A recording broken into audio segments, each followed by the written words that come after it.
Welcome to the Deep Dive. We're the podcast that plunges right into complex issues, pulling out the key insights so you can get informed fast. That's the goal. And today, we're tackling something that's really sparking a lot of intense debate in communities everywhere. Yeah, what is actually happening inside our classrooms? Exactly. When the focus shifts beyond, the usual subjects like math and reading and starts covering things like social identity, political views, even personal values, it gets complicated. It really does. And this deep dive, well, it's designed to unpack a whole spectrum of recent controversies. We're seeing this pop up everywhere, from elementary schools right up through college campuses. It's a pretty tangled landscape, isn't it? Often quite contentious. Definitely. So our mission today is to navigate all that with you. And to do that, our source material is pretty revealing this time. We've gone through a lot of video transcripts, news reports, public hearings, even direct accounts from people right there in the schools. These sources give us a raw snapshot, really. You get the heat of the debates around curriculum, teacher conduct, and that constant push and pull between schools and parents over influence. Right.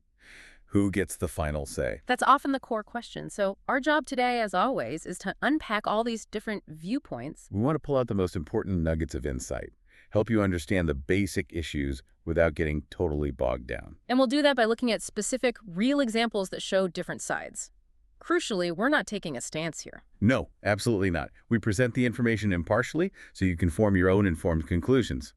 Sound good? Sounds like a plan. Okay, let's start with segment 1, the shifting curriculum. What's being taught? Right. This is where we look at how the what of learning is changing and why these changes, they often lead to fierce debates about appropriateness, age relevance, and, the impact on traditional academics. And our first point really jumps into the deep end.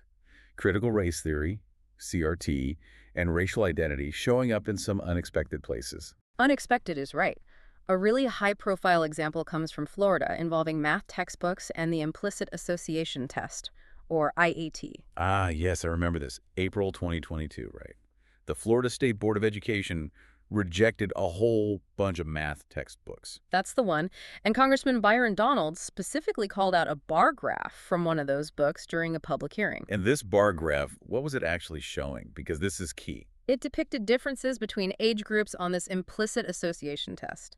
Now, for anyone not familiar, the IAT is it's a psychological tool. It aims to measure implicit biases, things like racial prejudice. And higher scores are generally interpreted as indicating stronger biases. That's the idea behind it, yes. And the content wasn't subtle.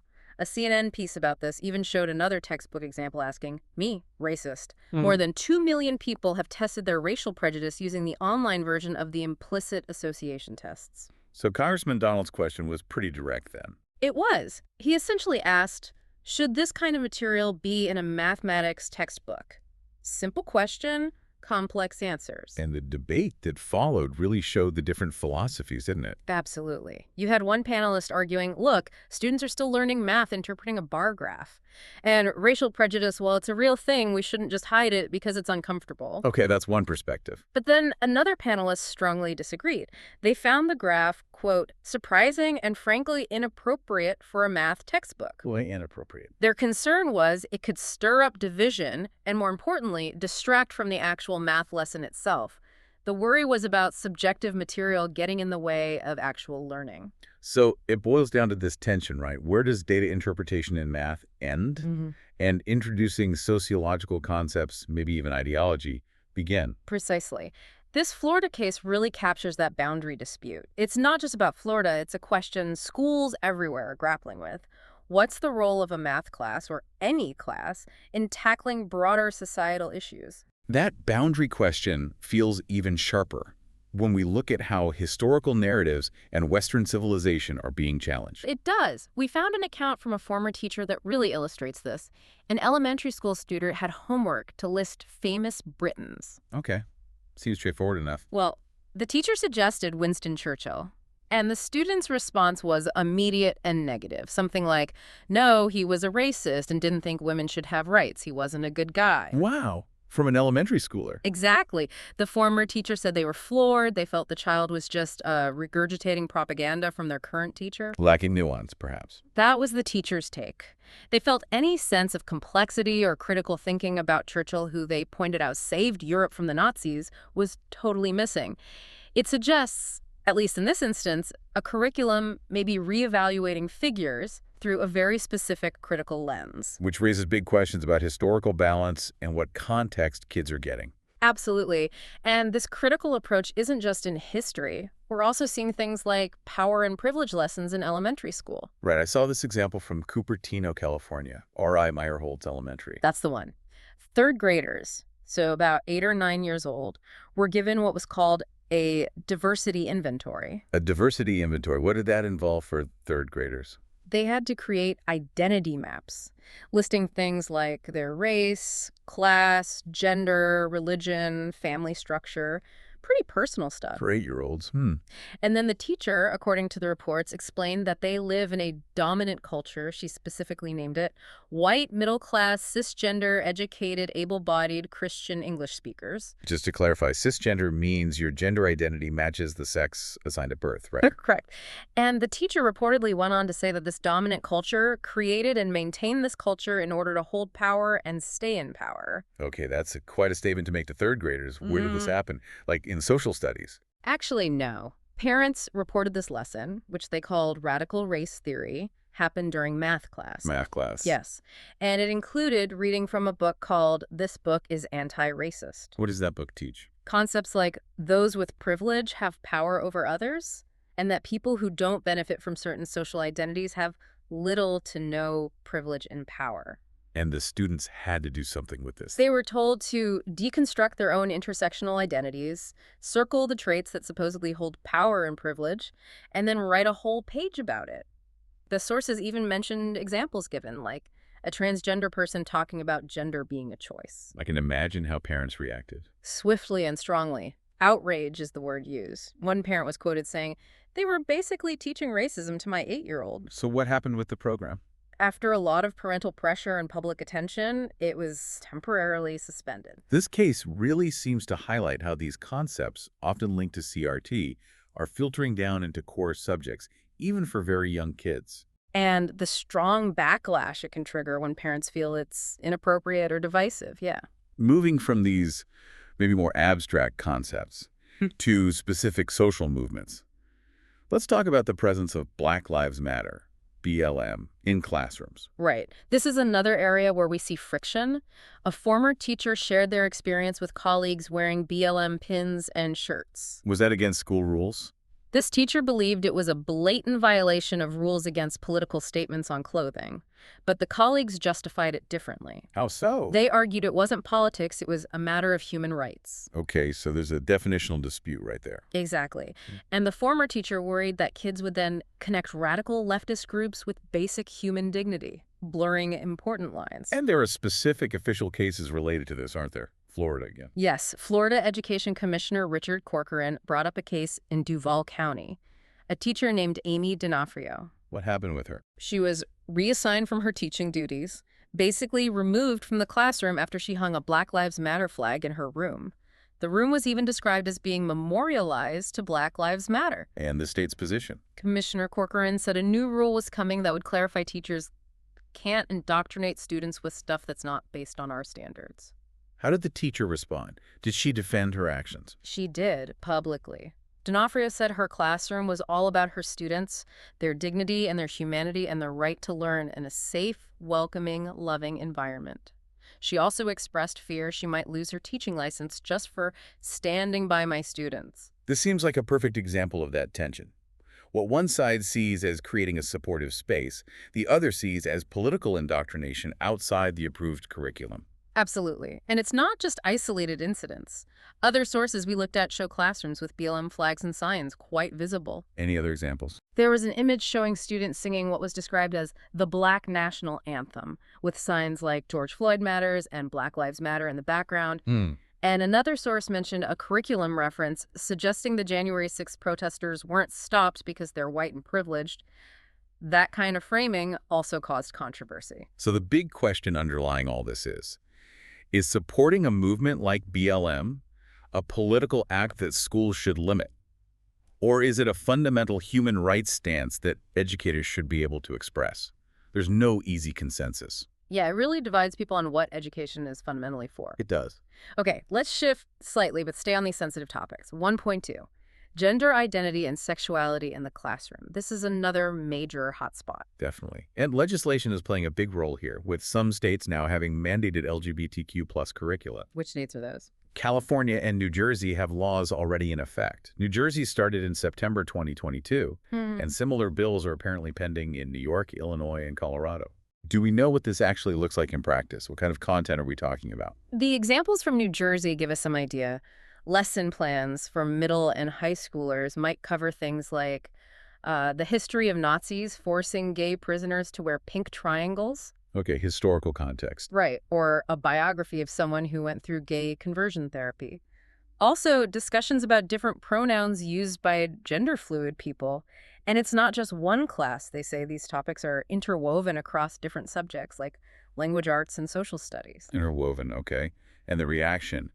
Predictably strong, I assume? Very strong opposition from some quarters. We saw reports of Christian parents in New Jersey protesting, saying it goes against their faith. What was their main argument? They felt it wasn't fair for the curriculum to label people with their religious beliefs as bigots. They saw it as driving an agenda and promoting an alternate lifestyle. And there was a walkout in California, too. Yeah, in Rockland.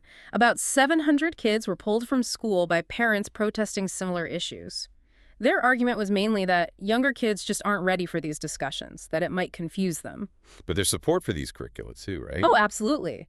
Advocacy groups like Garden State Equality, which helped create some lesson plans, argue that it's really fear of the unknown that drives the opposition. They believe education leads to understanding and acceptance. And other groups providing resources. Yes. The Drew Project, another LGBTQ plus advocacy group, created a curriculum focused on acceptance through education covering history, student rights. Teachers can download it.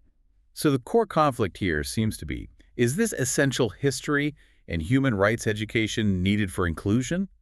Or is it pushing a specific ideology onto kids that undermines parental values? That's exactly the fault line. It cuts right to fundamental disagreements about what schools should teach regarding identity and values. This leads right into another tricky area, teacher self-disclosure and pronoun usage. Yes. Our sources pointed to what seems like a trend. Some educators putting, quote, a very strong emphasis on sharing with their often young students their sexuality, whether or not they're transgender, who they're attracted to, and other personal details. And this is happening openly. Apparently so. The sources mention numerous coming out to my students videos available online, often showing students applauding afterwards. Can you give some examples? Teachers explaining their non-binary, sharing their pronouns like they, them. One source even mentioned a teacher using demon self pronouns. Demon self, wow. Okay. We also saw examples of students correcting each other on a teacher's pronouns, like Janie doesn't have a gender, Jamie's not a girl. And teachers actively managing pronoun use. Yeah, one teacher shared their strategy for when students use the wrong pronoun. You say she or they, right? And then I also will remind you to call me what? Teacher Roby. Kind of reinforcing both the pronoun and their title. This whole area raises some big questions about professional boundaries, doesn't it?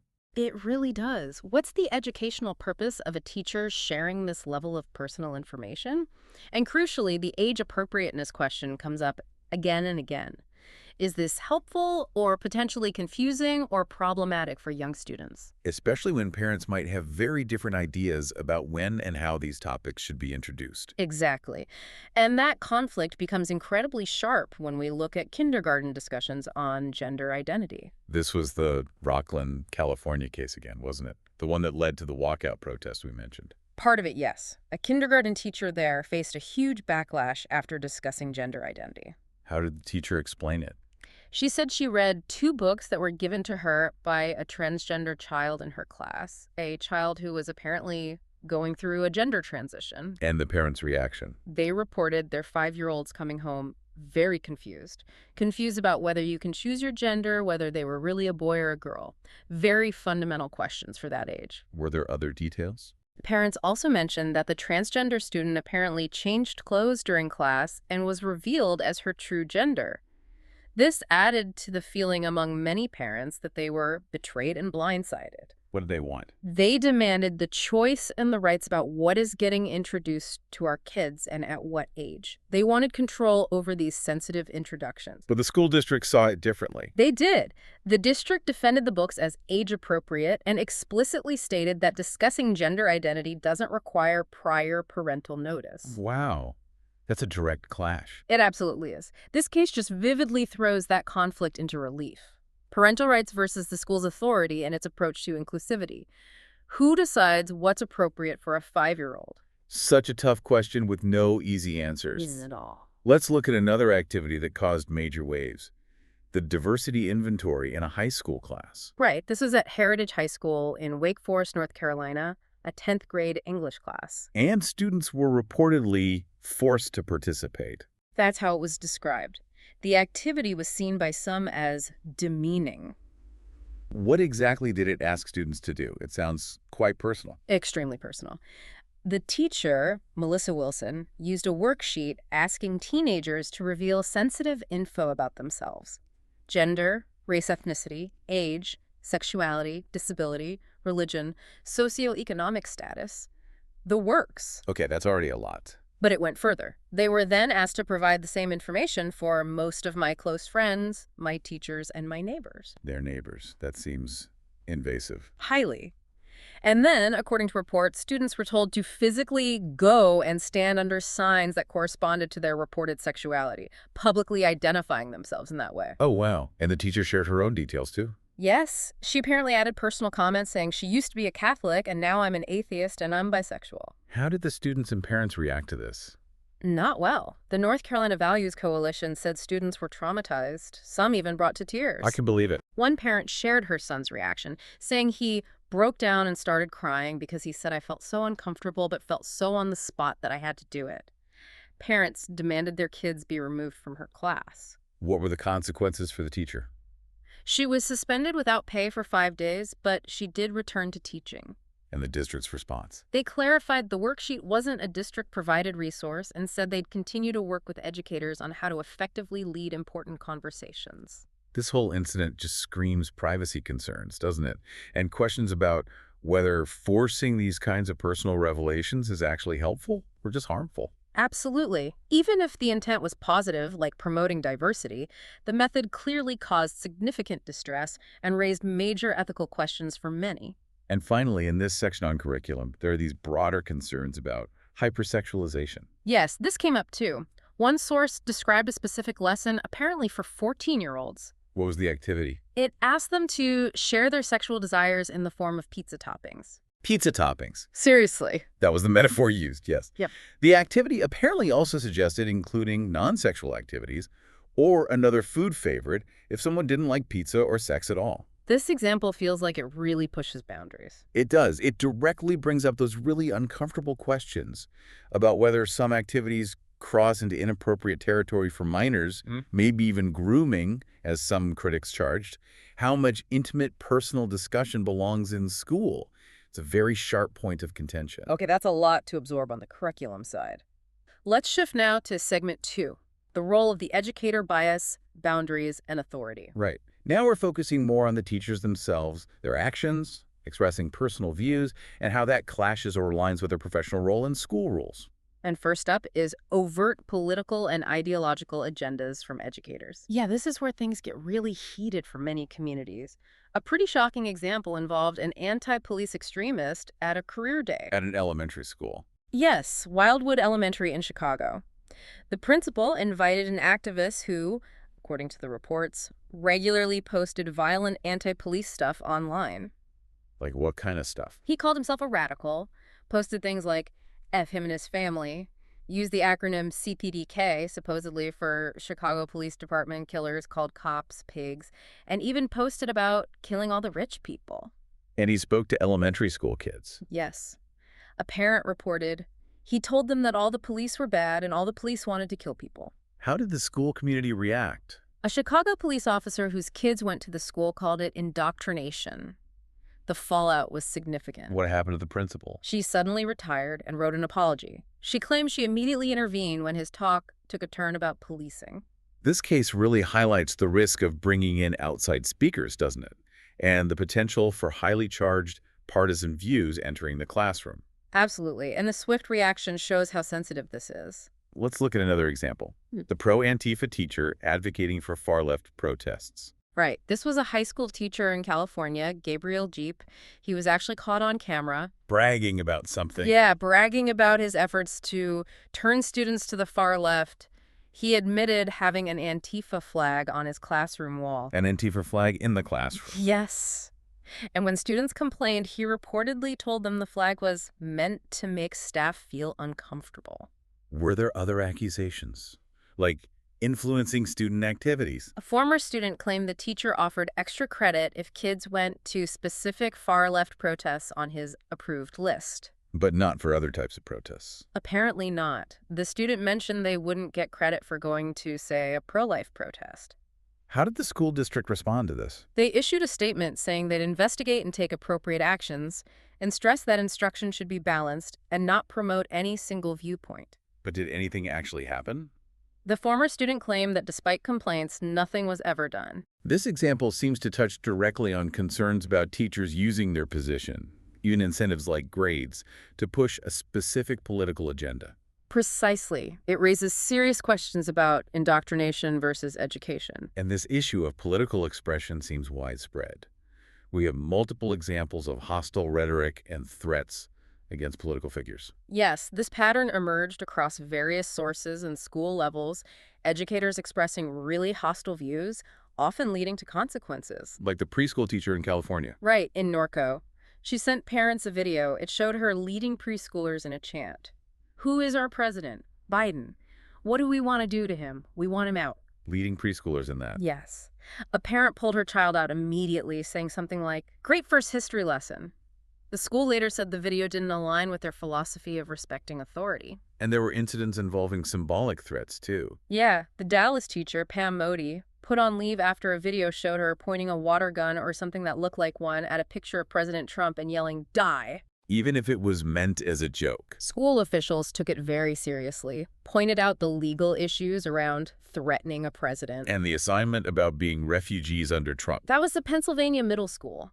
Students had to pack a bag in 10 minutes, pretending they were refugees fleeing Trump's America. How did the assignment phrase it? It said things like, "President Trump is trying to take control, fights in the streets, pretend you're a refugee, never to return." Really provocative framing. Parents must have been upset. Reports say they were ashamed and it scared my child. The superintendent apologized, called it a huge error, and said the teacher shouldn't use the classroom for her political views. We also saw examples targeting Obama and a college professor calling Trump's election an act of terrorism. Right. The substitute teacher fired for racist remarks about Obama, and the Orange Coast college professor whose anti-Trump comments in class led to a conflict over a student recording it. The student felt censored and bullied. It's quite a spectrum of incidents, isn't it? Different targets, different levels, but a consistent theme of educators' political views spilling into the classroom in ways that cause conflict. Exactly. And the responses vary, but the underlying issue of professional boundaries in a polarized age is constant. And sometimes it's not just general rhetoric, but direct confrontation with students, like the teacher berating conservative students. Yeah, that was another caught-on-camera moment. A teacher really laying into a conservative student group. What kind of language was used? Called them a dumb student organization that's peddling bullshit. Yeah. Used expletives. The discussion was about things like healthcare and gun rights, but it clearly devolved from academic debate into personal attack. That's a clear line crossed, isn't it? From discussion to disrespect. Absolutely. It raises serious questions about how educators should handle differing student views and maintain a respectful learning environment, even when discussing contentious topics. This connects to a broader viewpoint expressed by some, doesn't it? This idea of prioritizing social justice over academics. It does. A really stark example was the quote from the president of LA's main teachers union regarding learning during the pandemic. What did she say? She stated, flat out, "There's no such thing as a learning loss." No learning loss during all the disruptions. How did she justify that? She continued, "It's okay that our babies may not have learned all their timetables." Because in her view, they learned resilience, survival, critical thinking skills, and they know the difference between a riot and protest. They know the words insurrection and coup. So basically arguing that social and political awareness gained during that time outweighed traditional academic skills like multiplication. That's certainly how many interpreted it. It exemplifies a perspective that explicitly values certain social political understandings over conventional academic benchmarks. And that raises fundamental questions about educational priorities for different stakeholders. What is the main goal? A huge question. Okay, let's move into this really complex area, navigating parental rights versus school autonomy. This is where so many conflicts ignite. A particularly sensitive example is the outing of political affiliations of students. Where did this happen? In a civics and economics class in Union County, the teacher asked students to publicly declare if they were a Democrat or Republican. And then what? Just a discussion. No, it went further. The teacher apparently posted all of the answers on the board with the students' names and then specifically read out the Republican kids' answers. Publicly identifying students by party affiliation in front of the class. Yes. And the consequences, according to one mother, were immediate. Her daughter, identified as Republican, started to get bullied and threatened. Oh, no. The mother called the teacher predatorial for outing these children like that. How did the school respond? They acknowledged the concerns, but framed it as part of learning about political parties in a civics class. They said they'd discuss best practices with staff. The teacher did apologize, but the mother stressed the need for civility in future lessons. This really underscores how sensitive political identity is for kids and the real-world harm that public disclosure in a classroom can cause. Absolutely. It's not abstract. It has direct social consequences for them. And perhaps the most intense battleground in this rights versus autonomy debate right now is the issue of teacher refusal to use birth names or biological pronouns at parents' request. This is definitely a flashpoint. We saw a case where a non-binary teacher actually resigned over this. Why did they resign? Because the school administration, as the teacher put it, sided with parents.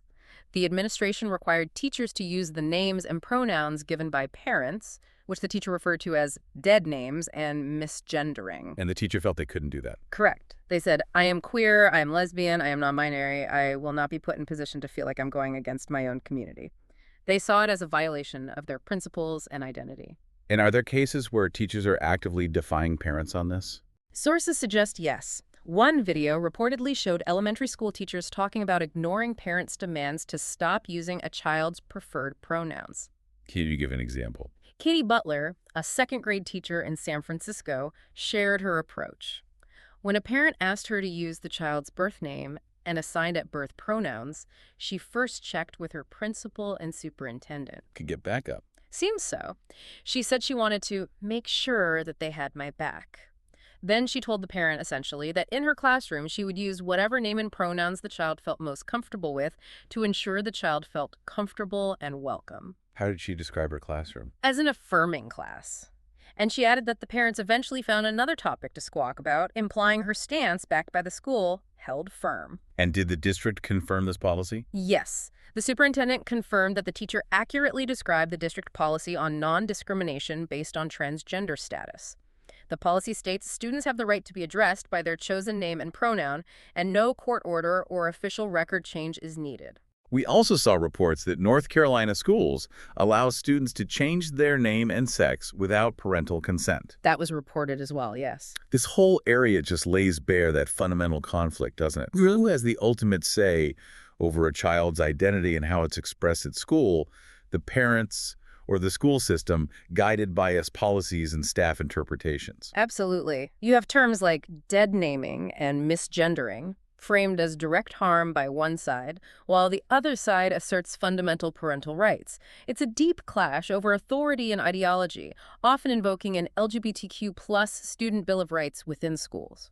And finally, in this segment about educator roles and boundaries, there was that really disturbing example of a school compiling dossiers on parents. Yes, this was reported in Michigan. A school district allegedly created a dossier, a file, basically on parents who had commented negatively about the school's virtual learning policy online. Just tracking negative comments? Or did it go further? It reportedly went much further. The superintendent apparently contacted one parent's employer. Contacted their employer about school policy comments. Yes. Told the employer the parent did a bad thing. And according to the report, this led to the parent being fired from their job. That is chilling. It really is. It raises profound questions about institutional power, potential retaliation against dissent, and where the line is between school matters and parents' private lives and livelihoods. The stakes feel incredibly high in that example. Okay, let's pull back a bit and move to our final content section. Segment 3, student experience and the broader conversation. Right. Now we focus on how all this actually impacts the students caught in the middle, and then reflect on the wider societal picture.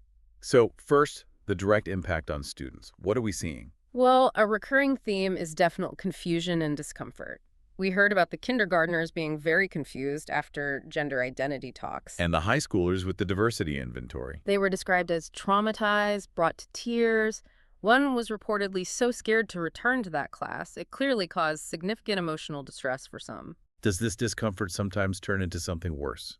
It seems so. We saw the example of bullying and hostility directed at the student whose Republican affiliation was revealed in class.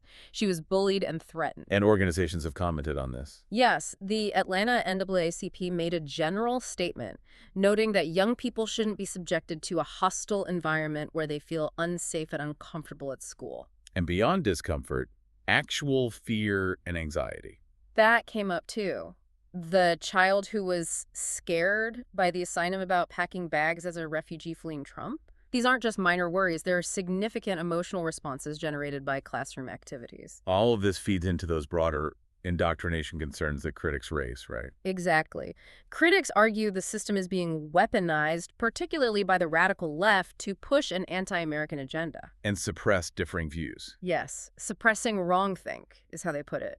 They connect this to seeing young adults, quote, gleefully tear down statues of the Founding Fathers, suggesting education is failing to instill respect for certain traditions or figures. So the core fear is that kids are being told what to think, not how to think. That's the essence of the indoctrination argument, that critical thinking skills are being replaced by adherence to a specific ideology. Taken together, these impacts paint a picture of learning environments that can feel, for some students at least, politically charged, invasive, or just unsafe. And that, critics argue, inevitably detracts from the focus on traditional academic learning, undermining what they see as the main purpose of school. Okay, let's widen the lens now to the broader information landscape and perspective. One really fascinating aspect here is the influence of labels and prior beliefs. Confirmation bias, basically. Yes. The sources included some striking experiments done on college campuses that show this so clearly. Tell us about the political quotes experiment. Okay, so students were shown some pretty controversial quotes without being told who said them initially. And their reactions. Immediately negative. They called the quotes inappropriate, flat-out racist, horrendous, warmongering, and crucially, they almost all assumed the quotes came from Donald Trump. But they didn't. No, they were actually from 2020 Democratic presidential candidates, like Joe Biden's infamous "put y'all back in chains" comment. The students were genuinely shocked when the true source was revealed. Wow. That really shows how the assumed source colored their entire perception. Instantly. And the same thing happened with the Margaret Sanger quote experiment. Sanger, the founder of Planned Parenthood. Yes. Students were shown a quote attributed to her. "We do not want word to go out that we want to exterminate the Negro population." A deeply racist statement. Absolutely. And again, students reacted strongly, assuming it must be from someone like Trump. They were reportedly surprised and even nauseous to learn it was Sanger. But did knowing the source change their view of Planned Parenthood itself? This is where it gets really interesting. Some students, even after hearing that quote, said they still agree with what Planned Parenthood is doing now, or that Sanger's views shouldn't really matter compared to the current services. So the current positive view of the organization kind of overrode the disturbing historical quote from its founder. It demonstrates a powerful cognitive dissonance, yeah, where prior beliefs and the label attached to the source can dramatically shape how information is received and judged, sometimes even ignoring the plain content of the statement itself. It really highlights how challenging genuine critical thinking is in our polarized world, doesn't it? We react so much to who is speaking. It makes unbiased evaluation incredibly difficult. And this ties directly into the teacher as activist debate. It does. Many sources observed what they see as a trend. Teachers see themselves as political activists doling out justice for children. And the criticism is that this activism manifests in negative ways. Critics argue it leads to things like shaming them for being white or making Black students feel victimized and generally pushing their value systems onto kids. which has led to strong reactions, right? Calls for action. Definitely. You hear vocal demands for conservatives to demand an end to the indoctrination, calls for parents to get involved directly, to monitor schools closely, and calls for rooting out anybody who is undermining the education of our children. So the core tension is crystal clear. Is a teacher's job impartial education? Or can it, should it, involve shaping social and political views based on the teacher's conscience? And how do we even define undermining education? Different groups have vastly different answers to that. It's the heart of the conflict. So, faced with these concerns, what solutions and alternatives are people talking about or turning to? Well, on the legislative front, there's a big push for parental rights and education bills, trying to legally define boundaries and give parents more power and recourse. To control curriculum and teacher conduct more directly. That's the aim, yes, to assert parental authority through law. And what about parents who feel the public system isn't working for them? We're seeing a definite surge of interest in alternatives. People feeling powerless in their local districts are looking seriously at charter schools, which often have different approaches. Yeah, and school choice. Yes, initiatives that let public funds follow the student to private schools, and of course, a noticeable increase in homeschooling. So basically, parents seeking environments that align better with their values or offer more control. Exactly. It's a move towards reclaiming influence over their kids' education when they feel the public system is going in a direction they oppose. Okay, let's try to wrap this up. We've covered a lot of ground in this deep dive. We certainly have. Let's just quickly recap that core tension we've explored. It's really about these multifaceted controversies swirling around modern education, isn't it? Yeah, from the specific stuff being taught like CRT concepts in math or gender identity in kindergarten right through to teacher conduct, like overt political statements or defying parental wishes on pronouns. And underneath it all is this fundamental battle over influence and values.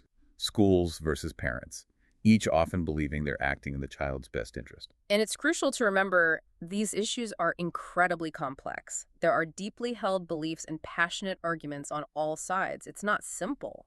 Our goal here was just to shine a light on those different perspectives, using the real examples and reactions we found in our sources. Right. We deliberately stayed neutral, just laying out the different facets of the debate as clearly as possible. So we want to leave you, our listener, with a final thought to mull over. As our classrooms increasingly become these arenas where big societal values, identities, politics are all being openly debated and actively shaped. What is the ultimate purpose of public education in a democracy as diverse as ours? How can schools possibly foster genuine critical thinking, prepare kids for a really complex world? While also respecting the huge diversity of family values out there and avoiding what many perceive as indoctrination. It's a massive question. There's no easy answer, and it's going to keep evolving. But your understanding of these dynamics, the arguments, the real-world impacts, that's absolutely key to navigating what comes next.